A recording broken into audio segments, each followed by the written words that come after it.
Ms. Blair, what did you do to Stony Blair that makes you guilty of premeditated murder? She raped my son. I intentionally killed her. How did you do that? Starting from the beginning, when I found out about what Stony was doing. Friends and neighbors called Mitchell Blair an angel, as they found her to be well-mannered. Speaking of Blair, one of the neighbors even said, "The mother is a beautiful person." They did note that Stephen and Stony had not been seen for more than a year but did not inquire about them as they were always in the house. Mitchell Blair, 35, was asked to vacate her apartment for the non-payment of her rent dues. She reportedly asked her relatives for money when she was unable to pay her dues and keep a stable job. She owed $2,206 to the apartment complex she was living in.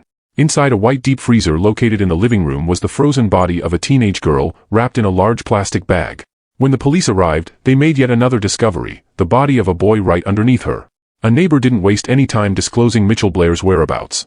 Police found her at another neighbor's house with her two remaining children, aged 8 and 17, but not her other children. Meanwhile, authorities took the bodies to a morgue to thaw for 3 days so an autopsy could be performed. The children were identified as Blair's kids, Stephen Barry and Stony Blair. The medical examiner ruled their deaths homicides and determined that they had been in the freezer for at least a couple of years. In August 2012, according to Blair, she returned home to find her youngest son, Matthew, using dolls to stimulate sexual activity. Blair said he confessed, and that's when she began punching and kicking him before placing a garbage bag over his head until he lost consciousness. Blair stated that she repeatedly poured scalding hot water on his genitals, causing his skin to peel off. She later made her son Stephen drink Windex, wrapped a belt around her son's neck, lifted him up, and asked, "Do you like how this feels, choked with a belt?"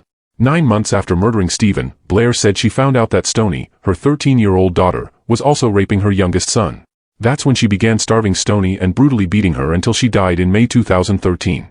She was going to turn herself into the police, she said, but when her youngest son told her that he didn't want her to go, she made other arrangements. Mitchell Blair put Stony's body in a plastic bag, stuffed her in the deep freezer on top of her son Stephen, and continued living in the home as if nothing had happened. Stephen, Gage, Barry and Stony and Blair were in the deep freezer for almost 3 years, and no one looked for them. They had absent fathers, and Blair had previously taken them out of school. She told school officials that she was going to homeschool her children. Mitchell Blair confessed to the murders at the Wayne County Circuit Court. She told Judge Dana Hathaway that she killed her demons after finding out they were raping her youngest son, a claim that has never been substantiated. In 2015, Mitchell relinquished all rights to her surviving children. Her 4 children had 2 fathers. Stony and the eldest child were fathered by Alexander Dorsey. Stephen, and the youngest child's father was Stephen Barry. The fathers of her children had their rights evaluated by the court. Neither father had played an active role in raising their children, and they were tens of thousands of dollars behind in child support. Mitchell's other 2 kids, a boy and a girl, were given over to their maternal aunt and uncle after she was found guilty. Because of the traumatizing effects of their mother, both had to undergo therapy. The girl completed high school and was enrolled in college, while the boy was eventually adopted by another family. "I don't care what anybody thinks, she had to go, period," Blair said.